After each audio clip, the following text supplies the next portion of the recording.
The ceremonial hall thrummed with anticipation. Hundreds of wolves in human form packed shoulder to shoulder, their excited whispers creating a suffocating wall of sound. Lyra pressed herself against the cold marble pillar, her fingers gripping the ceremonial dress, white silk that felt more like a burial shroud than a wedding gown. "Stand straight, girl," Mistress Corvina hissed, her iron fingers digging into Lyra's shoulder. "The Shadow Moon Pack paid 3,000 gold marks for you. Don't embarrass me now. 3,000 gold marks. The price of her life, sold by her uncle to pay his gambling debts. She'd become nothing more than merchandise, packaged and delivered to the highest bidder." Through the crowd, Lyra caught sight of him, Theron Shadowmoon, her intended mate. His scarred face split into a cruel smile as their eyes met, and he deliberately ran his tongue over his extended fangs. The wolves around him laughed at the display, knowing exactly what those fangs would do to her throat in mere minutes. The claiming bite was supposed to be an act of love, but in Theron's hands, it would be an act of dominance, of possession. "Please," Lyra whispered to Corvina, "I can't do this. He'll kill me. Everyone knows what happened to his last 3 mates." "Not my concern," Corvina replied coldly. "The contract is signed. Walk forward, or be dragged." The drums began, deep and primal, signaling the start of the bonding ceremony. The crowd parted like a sea, creating a pathway between Lyra and Theron. Her wolf spirit, usually so quiet and dormant, suddenly screamed inside her mind with a ferocity she'd never felt before. "Run, now, or die." Theron stepped forward, his black ceremonial robes making him look like death incarnate. "Come to me, little rabbit," he called out, his voice carrying across the hall. "Let's not make this harder than necessary. You're mine now." Lyra's legs moved without her permission, but not toward him backward. A collective gasp rippled through the crowd. To refuse a public bonding was unheard of, a violation of pack law that could result in exile or worse. "Seize her," Theron snarled, his face contorting with rage. 2 guards lunged forward. Lyra's survival instinct exploded. She spun wildly, her eyes searching desperately for any escape. The main doors blocked by more guards, the windows too high to reach, the crowd closing in like wolves cornering prey. Then she saw him, a lone figure leaning against the far wall, separate from the crowd. Dark hair fell across his face, and unlike everyone else, he wasn't watching the spectacle. He was reading a book, seemingly oblivious to the chaos. More importantly, he wore no pack colors, no ceremonial garb, just a simple black traveling cloak. A rogue, an outsider, perfect. Without thinking, without planning, Lyra ran, not away from the guards, but straight toward the stranger. The crowd scattered in confusion as she barreled through them, her white dress billowing behind, her like wings. The stranger looked up just as Lyra crashed into him, her hands grabbing his face. His book fell to the floor as his eyes storm gray with flecks of gold widened in complete shock. "I claim you," Lyra shouted, loud enough for the entire hall to hear. Then, before anyone could react, before she could second-guess herself, she pressed her mouth to his in a desperate kiss. The hall erupted in absolute chaos, but beneath the roar, Lyra heard the stranger's sharp intake of breath, felt his body go rigid with shock. His lips were warm against hers, and for one impossible moment, she tasted something wild on them, pine forests and winter storms, an ancient, primal force that made her wolf spirit sing. The kiss lasted 3 heartbeats. 3 heartbeats that shattered Lyra's entire world and rebuilt it into something else entirely. When she pulled back, gasping for air, the stranger's eyes had changed. The storm gray was now shot through with veins of pure gold, and his expression had shifted from shock to something far more dangerous, recognition mixed with disbelief. "What have you done?" he whispered, his voice carrying an accent she couldn't place, melodic and old, like something from the ancient tales. Before Lyra could answer, before she could even process what she'd just done, Theron's roar shook the entire hall. You dare claim another at my bonding ceremony?" The stranger moved so fast, Lyra didn't see it happen. One moment she was standing exposed in the middle of the hall, the next she was behind him, his body forming a protective wall between her and the advancing Theron. "The girl has made her choice," the stranger said calmly, though Lyra could feel the tension radiating from him like heat from a forge. By ancient law, a public claiming cannot be challenged if it precedes the bonding bite. Theron's scarred face contorted with murderous rage. She was bought and paid for. Rogue. Stand aside or I'll tear out your throat myself. Rogue? The stranger tilted his head slightly, and something strange happened. Several wolves in the crowd suddenly dropped to their knees. Others backed away, their faces draining of color. Interesting assumption. Mistress Corvina pushed forward, her ledger clutched in her hands like a shield. This is highly irregular. The contract clearly states. Is void, the stranger interrupted, his voice carrying an edge that made even Corvina step back. Unless you're suggesting the Shadow Moon Pack wishes to violate the primordial laws? The ones that supersede all pack contracts? The temperature in the room seemed to drop. Every wolf present knew the primordial laws, ancient rules that governed their kind, older than any pack, older than civilization itself. To break them meant death, not just for the individual, but potentially for their entire bloodline. Theron's beta, a massive brute named Kozar, leaned in to whisper urgently in his alpha's ear. Whatever he said made Theron's face go white as bone. You don't know who, Kozar started to say aloud, but Theron silenced him with a vicious snarl. This isn't over, Theron spat, his eyes locked on Lyra with pure hatred. The girl is mine by right of purchase. I'll petition the Council of Alphas. The stranger laughed, soft and dangerous as a blade being drawn. By all means. I'm sure the Council would love to hear how the Shadow Moon Pack traffics in unwilling mates. How you've turned sacred bonds into commodity trades. Lyra felt the stranger's hand find hers, his fingers interlacing with her own. His touch sent electricity racing up her arm, and her wolf spirit, usually so dormant she sometimes forgot it existed, suddenly surged to life, recognizing something in him that made it want to both run and submit simultaneously. We're leaving, he said quietly, just for her ears. Can you walk? Lyra nodded, though her legs felt like water. The stranger turned, keeping her behind him as they moved toward the exit. The crowd parted like a sea before them, some wolves bowing low, others staring in shock or fear. They had almost reached the massive doors when Corvina's shrill voice cut through the tense silence. Wait, the claiming isn't complete without a mark. She hasn't marked you. The stranger stopped. Slowly, deliberately, he turned back to face the crowd, and his smile was sharp as a blade. Hasn't she? He pushed back his dark hair, revealing the side of his neck. There, impossible but undeniable, was a mark, a crescent moon shot through with silver light, glowing faintly against his skin like moonlight on water. The moon's mark, someone whispered in awe. The goddess herself has blessed the claiming. Even Theron stepped back at that, his face twisting with fury and something else, fear. The moon's mark was legend, appearing maybe once in a generation, and only between true mates chosen by the goddess herself. The stranger pulled his hood up, shadows immediately concealing his features. Come, he said to Lyra, his hand tightening around hers. We have a long journey ahead. As they stepped into the cool night air, Lyra's mind reeled with the magnitude of what had just happened. She had grabbed a random stranger to escape a forced bonding, but the appearance of the moon's mark, a sign of divine intervention, meant this was no random choice at all.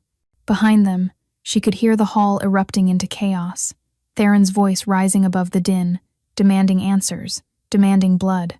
But the stranger kept walking, pulling her toward a black carriage that seemed to materialize from the shadows themselves. Get in, he said, opening the door. Lyra hesitated, her hand on the doorframe. I don't even know your name. Those storm-gray eyes met hers, and for a moment, she saw something ancient in them, something that made her wolf want to bare its throat in submission. Kale, he said simply. And you've just made things very complicated for both of us. As the carriage door closed behind them and they rolled into the darkness, Lyra noticed something that made her blood run cold. The inside of the carriage bore a crest embroidered in silver thread, a wolf howling at a crown of stars, the crest of the Nightborn dynasty, the ruling family of all wolf kingdoms. She hadn't just claimed any stranger, she had claimed someone connected to the royal family itself. The carriage rolled through the night in silence, the only sound the rhythmic clatter of wheels on cobblestone. Lyra pressed herself into the corner of the plush seat, as far from Kale as the confined space would allow, her mind racing with the implications of what she'd seen.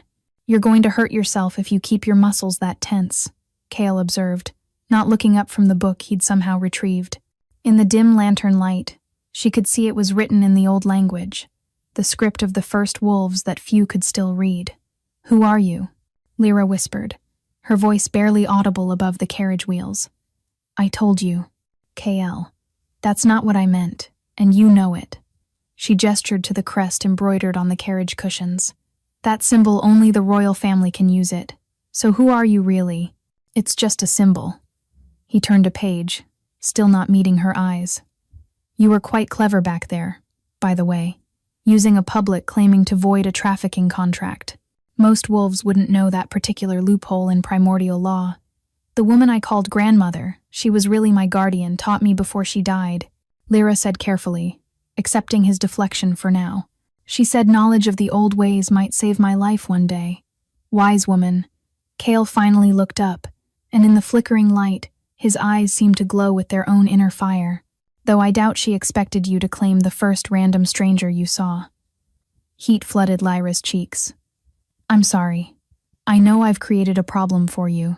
Once we're far enough from the Shadow Moon territory, we can stage a rejection ceremony. Tell everyone the claiming didn't take—" "Look at your wrist." Lyra glanced down and gasped. Where his fingers had touched her skin, delicate silver lines were appearing, swirling patterns that looked like frost on glass. They didn't hurt, but they pulsed with a gentle warmth that matched her heartbeat. "That's impossible," she breathed. "Bond marks only appear between true mates." "Yes." Kale's voice was carefully neutral, "which is why a rejection ceremony won't work. The goddess has decided to have her fun with us, it seems." The carriage suddenly lurched to a stop. Kale's entire demeanor changed in an instant, his body coiling like a spring ready to release. "Stay behind me," he ordered, his voice carrying a tone of absolute command that made her wolf immediately submit. The door ripped open with enough force to tear it from its hinges. Kozar's brutal face appeared, his fangs fully extended. "Found you, little rabbit. The Alpha wants his property back." "She's not property," Kale said quietly, stepping out of the carriage with fluid grace. "And you've made a grave error following us." More Shadow Moon wolves emerged from the darkness, 10, 12, 15. They formed a circle around the carriage, all in their human forms but ready to shift at a moment's notice. Theron himself stepped forward from the shadows, his scarred face twisted with satisfaction. "Did you really think you could steal from me, rogue? I don't care what ancient laws you quote. That girl cost me 3,000 gold marks, and I intend to collect. Then you wasted your money." Kale pushed back his hood, and in the moonlight, Lyra could see his face properly for the first time. He was younger than she'd thought, perhaps mid-20s, with sharp cheekbones and dark hair that fell in waves to his shoulders. But it was his bearing that struck her, the way he stood like he owned the very ground beneath his feet. "Last chance," Theron growled. "Hand her over, and I might let you live." Kale laughed, the sound echoing strangely in the night. "You know, I was trying to avoid this. I really was. But you followed us beyond the neutral territories." He rolled his shoulders, and Lyra heard the distinct sound of bones beginning to shift. "Which means you're in my domain now." "Your domain?" Theron scoffed. "You're a packless, nobody who—" The transformation happened between one heartbeat and the next. Where Kale had stood, now loomed a wolf unlike anything Lyra had ever seen. Pitch-black fur that seemed to absorb light itself, eyes of pure gold, and massive, easily twice the size of a normal alpha wolf. Power radiated from him in waves that made every wolf present, including Lyra, want to drop to their bellies in submission. But it was what happened next that stopped her heart. Every Shadow Moon wolf dropped to their bellies simultaneously, whimpering in submission. Even Theron, proud and vicious Theron, was on his knees, his face pressed to the ground. "Forgive us," Kozar gasped, his voice shaking with absolute terror. "We didn't know. The report said you were traveling incognito. We never imagined. Forgive us, Your Majesty." "Your Majesty." The words hit Lyra like a physical blow. She stared at the massive black wolf, her mind refusing to process what she was hearing. The Nightborn dynasty had only one wolf who could command such instant submission, whose very presence could bring alphas to their knees. The Alpha King, Kael Nightborn, the Shadow Sovereign who ruled over all 12 wolf kingdoms. And she had claimed him, kissed him, marked him with her desperate, impulsive choice. The massive black wolf shifted back to human form with fluid grace, and Kael stood before them fully clothed, a trick only the most powerful wolves could manage. The Shadow Moon Pack remained prostrate on the ground, not daring to even lift their heads. "Rise," Kael commanded, his voice carrying the weight of absolute authority. "But make no mistake, if any of you speak of what happened here tonight, or if you pursue this girl further, I will dissolve the Shadow Moon Pack entirely. Your lands will be redistributed, your name erased from the records. The choice is yours." Theron struggled to his feet, his scarred face pale with fear but still twisted with resentment. "The Council of Alphas will hear about this irregular claiming. You can't just... Can't I?" Kael stepped forward, and Theron immediately stumbled back. "Would you like to explain to the Council how you've been buying unwilling mates? How you've killed 3 women already?" His golden eyes narrowed to slits. "Oh yes, I know about them. Did you think the Crown wasn't watching?" Kozar grabbed Theron's arm before he could speak again. "We're leaving. Now." He bowed deeply to Kael. "By your will, your majesty." The Shadow Moon wolves melted back into the darkness, their retreat so hasty that several of them tripped over each other in their desperation to leave. Within moments, Lyra and Kael were alone on the moonlit road. The silence stretched between them, heavy with unspoken questions and impossible revelations. Finally, Lyra found her voice. "You're the Alpha King," she said, the words barely a whisper. "The Shadow Sovereign, ruler of the 12 kingdoms." "Yes, and I." She looked down at the silver lines still swirling on her wrist, growing more intricate by the hour. "I claimed you. In public." The moon's mark appeared. "Also, yes, this is a disaster." Kael laughed, surprising her. It wasn't the cold, dangerous laugh from before, but something genuinely amused. "You have no idea." He ran a hand through his dark hair. "Do you know what you've done? Really understand it?" Lyra shook her head mutely. "Every unmated noble family in the 12 kingdoms has been trying to match their daughters with me for years. Political alliances worth millions of gold marks. Treaties that could prevent wars." He gestured to her. "And now, a nobody, no offense, has publicly claimed me with the goddess's own blessing. The court is going to lose their collective minds." "I'm sorry," Lyra whispered, tears pricking her eyes. "I didn't know. I just needed to escape, and you were there, and—" "Stop." His voice gentled. "I'm not angry. Frustrated at the complications? Yes, but not angry." He studied her with those storm-gray eyes. "You were brave. Desperate, but brave. Most wolves would have accepted their fate, rather than risk invoking primordial law. My guardian always said I was too impulsive for my own good. Tell me about her, and tell me, what bloodline are you truly from?" "No bloodline. My parents were farmers. They died when I was young in a fire. My uncle took me in, and when he couldn't pay his gambling debts." She shrugged, trying to seem unaffected by her own story. Kael frowned deeply. "Farmers don't produce wolves who can make the moon's mark appear. And that mark on your shoulder, may I see it?" "What? Mark?" "The birthmark, shaped like a crescent moon." Lyra's hand flew instinctively to her shoulder. "How did you... You can't see it through my dress. I can sense it. It's calling to me, like recognizing, like..." His voice had gone rough. "Please." With trembling fingers, Lyra pulled aside the collar of her dress just enough to reveal the birthmark she'd had all her life. Kael inhaled sharply. "That's not a birthmark," he said quietly. "That's a seal. A very old, very powerful seal meant to hide something extraordinary." Before Lyra could ask what he meant, a howl split the night air. Then another, and another. But these weren't Shadow Moon wolves. The sound was different, older, wilder. "Get in the carriage," Kael ordered, his body tensing. "What is it?" "Ferals. Wolves who've lost themselves to the beast." He pushed her toward the door. "They hunt in packs, and they're drawn to power. The confrontation with Theron must have attracted them. The howls were getting closer. Lyra could see shapes moving in the forest. eyes glowing red in the darkness, nothing like the gold or silver of normal wolves. Can't you command them like you did the Shadow Moon Pack? Ferals don't recognize authority. They only recognize strength. Kale's bones began to crack and reshape. Stay in the carriage no matter what you hear. But as he started to transform, something extraordinary happened. The silver lines on Lyra's wrist suddenly blazed with light, and pain white-hot and overwhelming shot through her entire body. She screamed, falling to her knees. Her bones felt like they were breaking, reshaping, but wrong, all wrong. This wasn't a normal shift. Her wolf spirit was trying to emerge, but something was fighting it, holding it back. Lyra! Kale was beside her instantly. His transformation halted. What's happening? I don't know. She gasped through the pain. I can't shift. I've never been able to shift. The ferals burst from the tree line, 5 of them, massive and twisted, their forms caught somewhere between wolf and beast. They saw Lyra writhing on the ground and Kale crouched beside her, and they attacked. Kale moved like lightning, shifting mid-leap to meet them.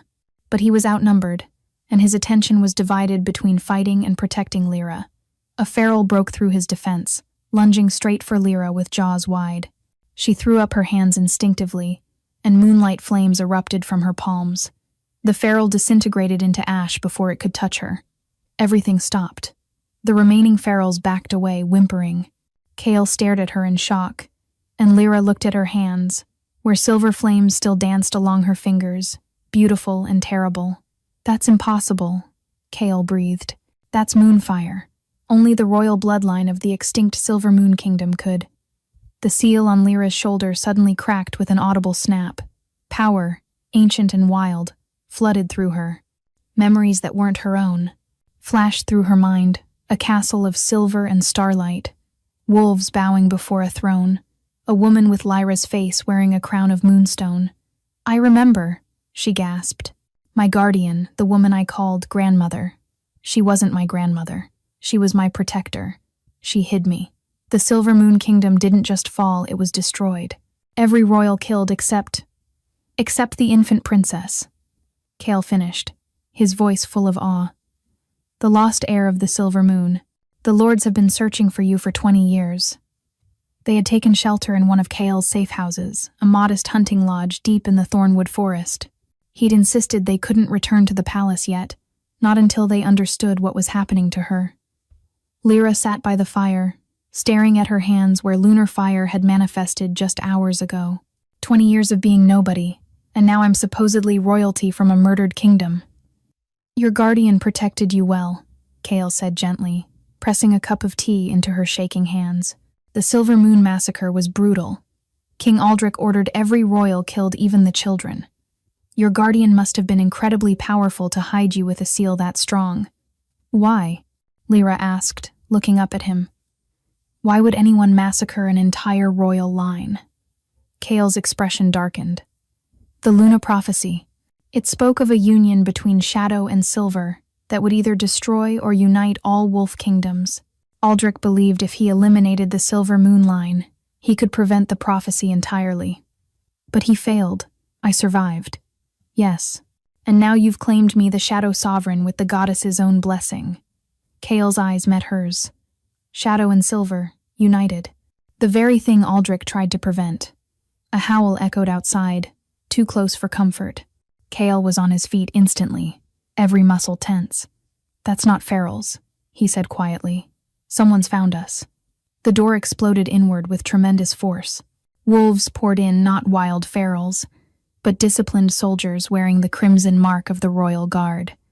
But these weren't Kale's guards. Well, a familiar voice drawled.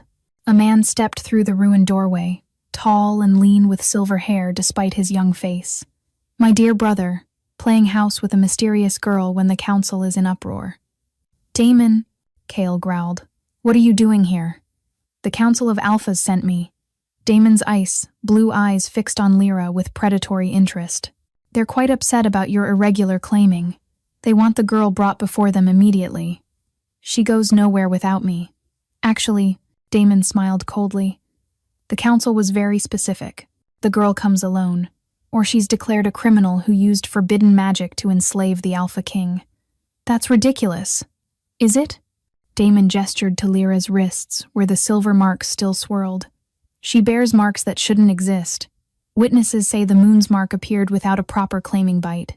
Some are calling it witchcraft. Lyra stood, her fear replaced by rising anger.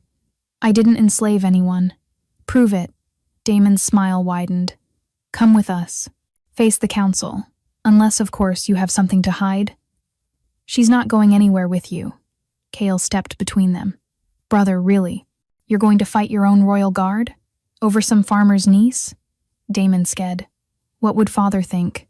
Father's dead, Kale said flatly. I'm king now. A king who's been compromised by an unknown girl's magic. The council has the right to investigate.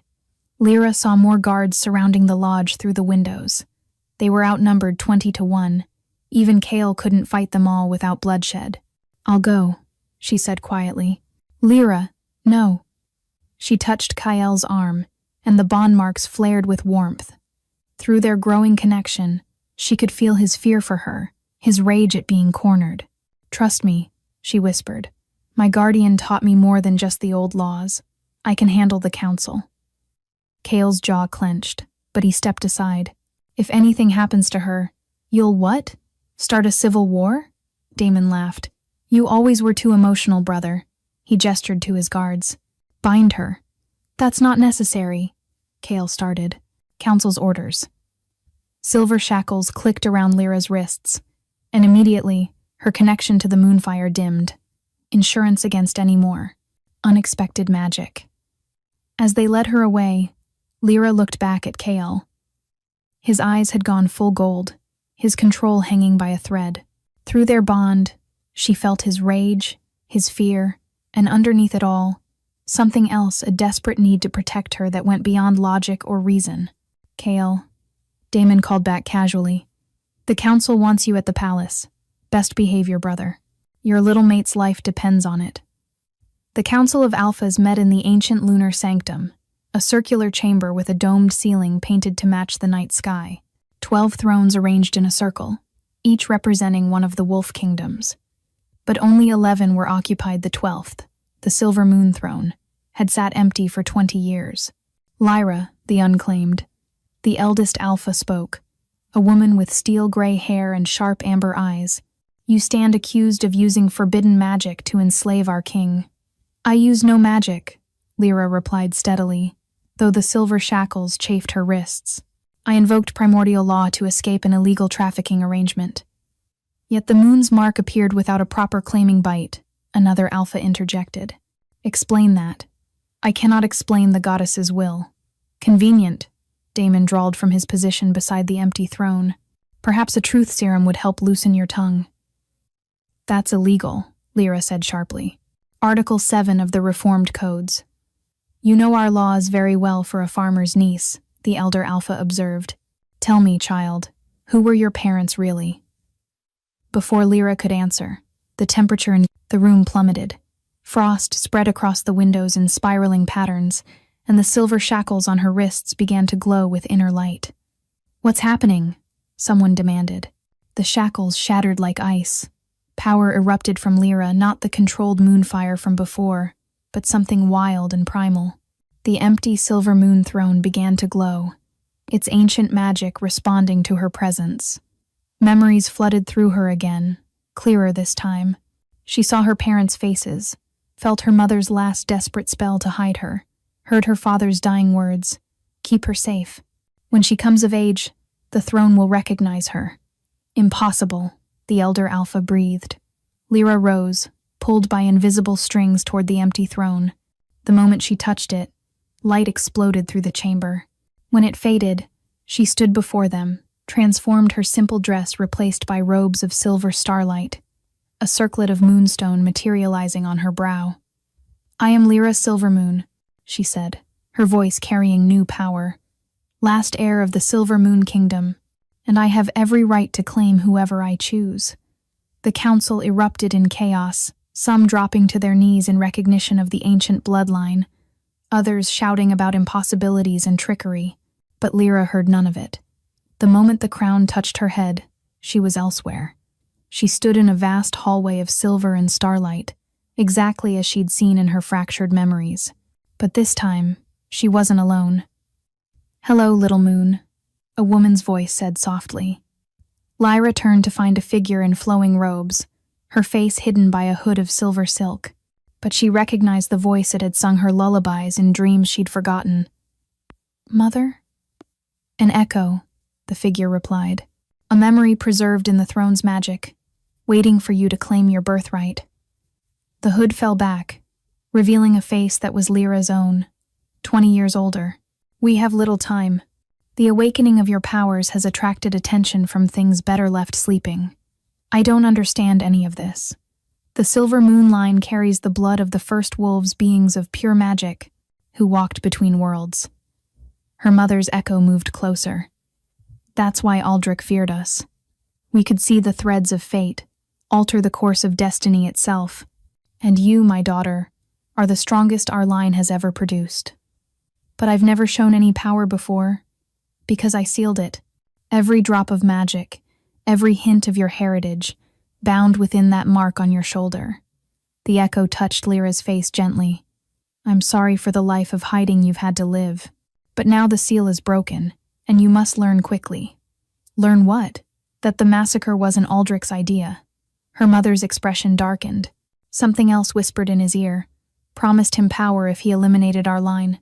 Something that feeds on the division between wolf kingdoms, that grows stronger from chaos and hatred. It dwells in the realm between realms, and it's been sleeping since our fall. But your awakening and your bond with the Shadow King has stirred it. The vision began to fracture. "Mother, wait. Trust the Shadow Wolf." Her mother's voice echoed as the dream dissolved. "But beware the one who smiles with silver eyes. The prophecy unfolds, and you must choose unite the kingdoms or watch them fall to ancient hunger." Lyra gasped, finding herself back in the council chamber. Only seconds had passed in reality, but everything had changed. Kale stood in the doorway, his entire body radiating lethal fury. Behind him, his true royal guard filled the entrance. "Release her," he commanded, his voice carrying the weight of mountains. "She's been confirmed as the Silver Moon heir," the elder Alpha said carefully. "The throne recognized her. We have no grounds to hold her." "Then why?" Kale's eyes flashed gold. "Are Damon's guards still surrounding her with weapons drawn?" Lyra looked around, realizing that while some Alphas had acknowledged her, Damon's crimson-marked guards had formed a circle around her, silver weapons gleaming. "Just a precaution, brother," Damon said smoothly. "After all, if she truly is the lost heir, she's incredibly valuable. We wouldn't want anyone trying to steal her away. Or," Kale moved into the room with predatory grace, "you're trying to control her before she learns what she's capable of." Something was wrong with Damon when Lyra looked at him with her newly awakened senses. Shadows clung to him that weren't natural, writhing beneath his skin like living things. "Stand down, Damon," Kale ordered. "Make me, brother. You want to know what I'm capable of." Lyra stood, power radiating from her. The silver crown on her head pulsed with light. "Why don't you tell the council what's whispering in your dreams, Lord Damon? What promises has it made you?" Damon went rigid. "I don't know what you're talking about." "No?" Lyra stepped closer, and frost spread from her footsteps. "Then you won't mind if I look?" She raised her hand, silver flames dancing between her fingers. Damon snarled and lunged not at her, but at Kale, moving with inhuman speed. The brothers collided with tremendous force, Damon's hands going for Kale's throat. But the moment they touched, Lyra's bond with Kale flared to life. She felt his shock as Damon's fingers burned with unnatural cold, saw through his eyes the wrongness in his brother's face, black veins spreading beneath the skin, eyes flickering between ice blue and pitch black. "He's possessed," Lyra breathed. The thing wearing Damon's face laughed. "Clever little moon princess. Too bad you woke too late." It threw Kale across the room with impossible strength, then turned to Lyra. 20 years I've waited, feeding on this fool's ambition, preparing for your return. The void that swallows light thanks you for finally revealing yourself." Shadows surged forward, but silver flames met darkness. The collision shook the entire sanctum. Through their bond, Lyra felt Kyle's determination as he rose, his shadow magic joining with her light. Their powers synchronized complementary opposites in perfect harmony. Banished, they said in unison. Their joined power exploded outward like sunrise burning away night. The shadows shrieked, tearing from Damon's body, compressed smaller and smaller until it vanished with a sound like reality tearing. Damon collapsed, blood running from his eyes and nose. Kale caught him before he hit the ground. The possession. The months ago. Whispers promising the throne. I'm sorry, Kale. The prophecy spoke true, the Elder Alpha said with awe. But if that was just a fragment of the true enemy, then we have a war coming, Kale said grimly, looking at Lyra. A war I can't fight without you. By the third night after the council confrontation, Lyra hadn't slept. Every time she closed her eyes, visions came, armies of shadow pouring from tears and reality, kingdoms burning, wolves screaming, and always, her own reflection with silver eyes that weren't quite her own, smiling as the world ended. You need rest, Kale said from her doorway in the palace. I can't. She stood at the window, watching storm clouds gather unnaturally on the horizon. Every time I sleep, I see things, terrible things, and I think they're not dreams. They're possibilities. The gift of sight, he said quietly, moving to stand beside her. Your mother had it too, according to the histories. The ability to see potential futures. It's driving me mad. How did she stand it? Maybe that's why she bound your powers. To give you a normal life, free from the burden of knowing what might come. Lyra turned to face him, and for a moment, the careful distance they'd maintained since arriving at the palace wavered. Do you regret it? That I claimed you? Do you? He countered. I asked first. Kale's storm-gray eyes studied her face. I've been alone a long time, Lyra. By choice. Being king means everyone wants something from you. Power, favor, alliance. But you, he laughed softly. You just wanted to survive. You didn't even know who I was. And now? Now I can't imagine facing what's coming without you. His hand rose to cup her cheek, and the bond marks on both their wrists flared with silver light, which terrifies me more than any ancient enemy. A knock interrupted them. Your Majesties, Lord Damon insists on speaking with you. It's urgent. They found Damon in the healing chambers, gaunt, but clear-eyed. I owe you both an apology and a warning, he said. The void left memories. It's not one entity but a species, dwelling in the realm between realms, sleeping since the first wolves bound them. The barriers are weakening. How do we stop them? The lunar conjunction, when our moon shows all its faces at once, cycling through every phase in a single night. It happens once every 1,000 years. Tomorrow night. Silence fell like a stone. That's impossible. A ritual that complex would take months to prepare. Unless you have silver moon blood, who can see fate's threads and weave them. Damon looked at Lyra. Your mother knew this day would come. That's why she made sure you'd be of age when the conjunction arrived. But I don't know any rituals. The throne knows. But accessing those memories could overwhelm you. The Silver Moon Queens who used their full power didn't always stay human. Sometimes they became living conduits for magic itself, powerful, but no longer capable of things like love or mercy. Thunder rumbled outside, and Lyra noticed the storm clouds were moving in impossible spirals. It's already starting, Damon whispered. They rushed to the battlements. The storm wasn't weather, it was shadows. Creatures of living darkness attacking the palace barriers. With each impact, the barriers flickered. How long will the defenses hold? Hours, maybe less. Lyra stared at the writhing mass. Prepare the throne room. Gather every mage and priestess in the palace. If we're doing this ritual, we do it right. I won't let you face this alone, Kale said. I know. She took his hand. You're my anchor. If I start losing myself to the power, you're the only one who can pull me back. The eastern wall exploded. Shadows poured through like nightmares. Guards shifted to wolf form, but their fangs and claws passed right through the creatures. Only Lyra's lunar fire and Kale's shadow magic affected them. Give us the Silver Moon Child. Give us the Shadow King, the creatures spoke in unison. They ran to the throne room where mages chanted desperately, barely holding shadows back. "Whatever you're going to do it now," the head mage gasped. Lyra approached the throne, her heart hammering. The moment she sat down, she'd be opening herself to centuries of power and knowledge. She might emerge as their savior or as something that no longer remembered how to be human. She looked back at Kale one last time. "If I don't come back, you will," he said firmly. "I won't let you go." Lyra sat on the throne. Power hit her like a tsunami.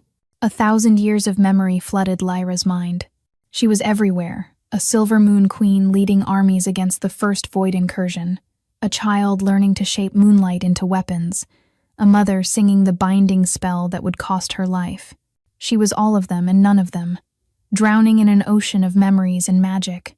"Let go," the voices of her ancestors whispered seductively. "Stop being Lyra.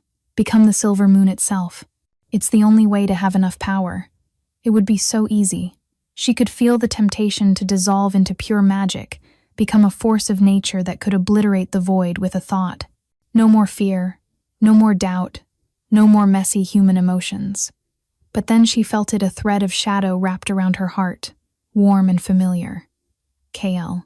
Their bond pulsed with his desperate determination, his absolute refusal to let her drift away.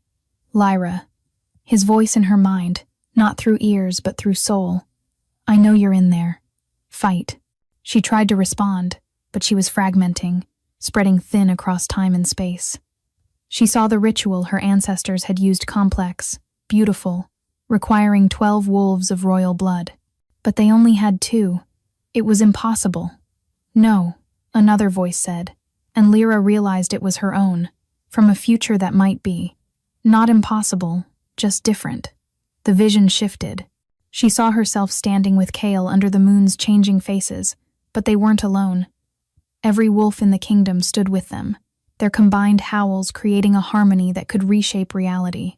Not 12 royal wolves, but thousands of common ones, united by choice rather than blood.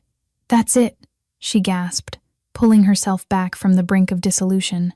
Lyra's eyes snapped open, still seated on the throne but herself again mostly. Silver light poured from her skin, and she could feel every thread of magic in the kingdom.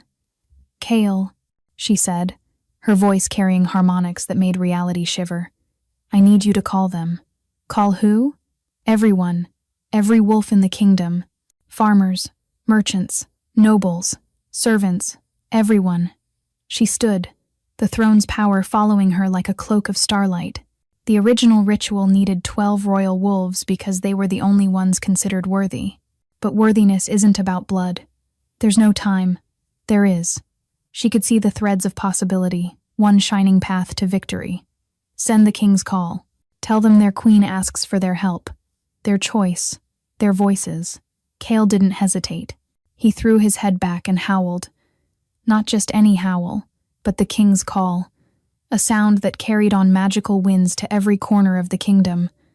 For a moment, nothing. Then answering howls began to rise. 1, 10, hundreds, thousands. Wolves were coming, streaming toward the palace despite the danger. The void creatures shrieked their fury, redoubling their assault. The barriers shattered completely. But Lyra raised her hand, and moonlight flames erupted in a protective dome. "Hold on," she told the mages. "They're coming." Through the windows, she could see them, wolves of every color and size racing through the streets, some shifting mid-run from human form. Common folk who'd never set foot in the palace, all answering the call. "You delay the inevitable," the void ground out. "We are eternal. We are—" "Hungry," Lyra interrupted. "You're hungry because you're incomplete. Shadows without light, darkness without substance. That's why you need us. We're what you can never be." The first of the common wolves burst through the throne room doors, immediately adding their voices to a growing howl. More followed, filling the room, the hallways, the courtyards. The harmony grew stronger with each voice. "But here's what you never understood," Lyra continued, walking toward the mass of shadows. Kael moved with her, their hands clasped, bond marks blazing. Light and dark aren't opposites, they're partners. One defines the other. She reached the edge of her silver fire dome. "You're not our enemy. You're our reflection. corrupted by eons of separation in the realm between realms. The first wolves didn't understand that binding you away would only make you hungrier, angrier. "Lyra," Kale said warningly, "what are you doing?" "Something crazy." She looked at him, and despite the power coursing through her, her smile was entirely human. "Trust me?" "Always." She dropped the dome. Shadows rushed in, but instead of attacking, Lyra opened her arms wide. Silver light poured from her, not as a weapon but as an invitation. Kale, understanding through their bond, did the same with his shadow magic. "We don't need to bind you," Lyra said to the void. "We need to heal you, light and shadow, together again." The void recoiled, then surged forward, drawn despite itself. Where it touched their combined magic, something extraordinary happened. The hungry darkness began to change, taking on form and substance. "The conjunction!" someone shouted. Above them, the moon began cycling through all its phases, full to crescent to new and back again, showing every face in moments. The howling of thousands of wolves reached a crescendo that shook the very foundations of reality. Not Shadow and Silver united to destroy, but Shadow and Silver united to restore. She pulled on every thread of magic she could reach from the throne, from the moon, from every wolf lending their voice. Kyle's darkness wove through her light, creating something new, something whole. The void screamed not in pain, but in recognition. The endless hunger that had defined it for millennia began to ease. Form emerged from formlessness. The crushing mass of shadows condensed, shifted, changed. Where the void had been, beings of living shadow and silver light now stood beautiful and terrible and free. The first shadows returned to their original forms before the ancient breaking. One stepped forward, larger than the rest, its eyes swirling with galaxies. The little moonchild found the answer the first wolves could not. It spoke, its voice no longer grinding stone but flowing water. Unity, not division. Healing, not binding. "Will you keep the peace?" Lyra asked, exhaustion suddenly crashing over her.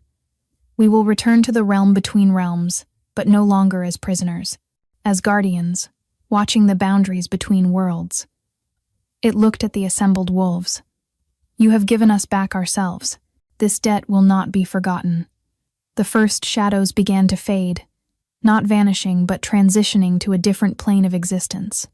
As the last one disappeared, Lyra's knees buckled. Kale caught her before she fell, pulling her against his chest.